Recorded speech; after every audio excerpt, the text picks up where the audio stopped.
Halo semuanya, kembali lagi di channel yang receh ini. Kali ini Recengers kembali lagi akan mengungkapkan mengenai legenda-legenda dan sejarah yang ada di bumi ini. Kali ini kita akan membahas mengenai kisah Panembahan Senopati, pendiri Kerajaan Mataram Islam. Nah, tanpa berlama-lama lagi langsung saja kita ke pembahasannya Sobat Receh.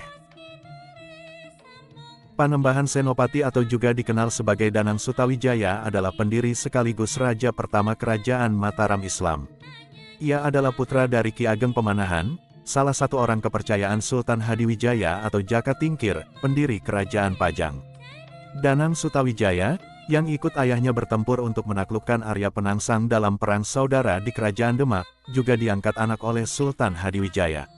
Sutawijaya mendapat gelar Panembahan Senopati ketika mengangkat dirinya sebagai Raja pertama Kesultanan Mataram pada 1586. Masa kekuasaannya berlangsung selama 15 tahun, hingga kematiannya pada 1601. Silsilah Panembahan Senopati. Nama asli Panembahan Senopati adalah Danang Sutawijaya atau biasa disebut Raden Bagus Dananjaya. Ia lahir sebagai putra dari Ki Ageng Pemanahan, salah satu orang kepercayaan dan punggawa Sultan Hadiwijaya dari Pajang. Sedangkan ibunya bernama Nyai Sabinah atau Nyai Ageng Pamanahan.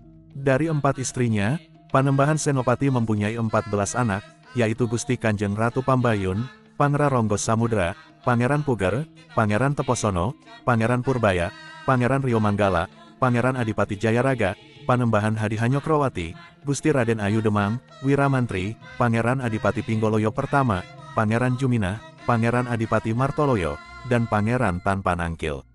Panembahan Hadi Hanyokrowati atau dikenal sebagai Panembahan Sedak Rapyak adalah putra Panembahan Senopati yang nantinya mewarisi tahta Mataram Islam. Sedangkan beberapa keturunan Panembahan Senopati lainnya menjabat sebagai adipati di sejumlah daerah di Jawa. Awal kehidupan. Awal kisah Danang Sutawijaya diketahui ketika ia dan sang ayah, Ki Ageng Pemanahan, membantu Jaka Tingkir menumpas pemberontakan Arya Penangsang di Kesultanan Demak. Atas jasanya menyingkirkan Arya Penangsang, mereka diberi hutan Mentawak sekarang Kota Gede, Yogyakarta oleh Jaka Tingkir, yang kemudian mendirikan Kerajaan Pajang. Ki Ageng Pemanahan membangun tanah tersebut menjadi sebuah kadipaten di bawah Kerajaan Pajang. Di saat yang sama, Sutawijaya juga diadopsi oleh Jaka Tingkir, yang bergelar Sultan Hadiwijaya, sebagai pancingan karena belum mempunyai keturunan. Oleh Sultan Hadiwijaya, ia kemudian diberi tempat tinggal di utara Pasar hingga dikenal dengan sebutan Raden Ngabehi Loring Pasar. Pada 1575, Sutawijaya menggantikan posisi ayahnya yang wafat sebagai Adipati Mataram dengan gelar Senopati ing Ngalaga, yang artinya Panglima di medan perang. Mendirikan Kerajaan Mataram Islam. Setelah Ki Ageng Pemanahan wafat, utusan dari Pajang datang ke Mataram untuk meminta kesetiaan Senapati. Namun, saat itu Senopati telah mempersiapkan untuk melepaskan diri dari Kerajaan Pajang. Mataram dan Kerajaan Pajang pun sempat bertempur hingga memaksa Sultan Hadiwijaya mundur. Sepulang dari perang, Sultan Hadiwijaya sakit dan akhirnya wafat pada 1582. Upaya Senopati untuk memerdekakan Mataram pun semakin mudah, terlebih lagi Kerajaan Pajang mengalami pergolakan karena perebutan kekuasaan. Pada 1586, Senopati resmi mengangkat dirinya sebagai raja pertama Kerajaan Mataram Islam dengan gelar Panembahan Senapati ing Alaga Sayyidin Panatagama. Gelarnya tersebut berarti bahwa raja berkuasa atas pemerintahan dan keagamaan. Sementara gelar Sultan baru resmi digunakan oleh penguasa Mataram mulai 1641, di masa kekuasaan cucunya, Sultan Agung.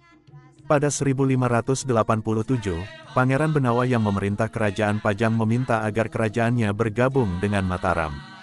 Sejak saat itu, Pajang menjadi daerah bawahan Mataram yang dipimpin oleh Pangeran Gagak Baning, adik Panembahan Senopati, sebagai adipati. Masa pemerintahan di Kerajaan Mataram Islam. Selama berkuasa, Panembahan Senopati mulai memperluas daerah kekuasaan Mataram Islam ke wilayah di sekitarnya.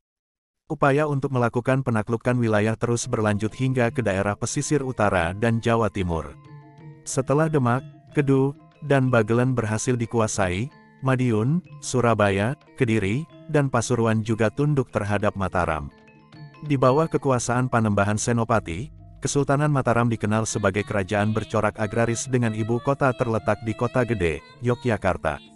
Selain itu, ia juga menjadikan agama Islam sebagai dasar tata pemerintahannya. Masa pemerintahan Panembahan Senopati dapat dikatakan sebagai awal kebangkitan Kerajaan Mataram Islam. Akhir hidup, wafatnya Panembahan Senopati diceritakan dalam Babat Sangkala, yaitu pada 1601. Panembahan Senopati wafat saat berada di desa Kajenar, lalu dimakamkan di Komplek Pasarean Mataram, Kota Gede. Setelah itu, singgasana Mataram diwariskan ke putranya, Mas Jolang yang bergelar Panembahan Hanyokrowati.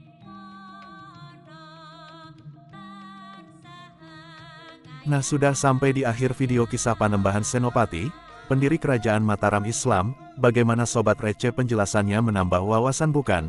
Jangan lupa like, komen dan subscribe ya sobat semua. Sampai jumpa di video selanjutnya.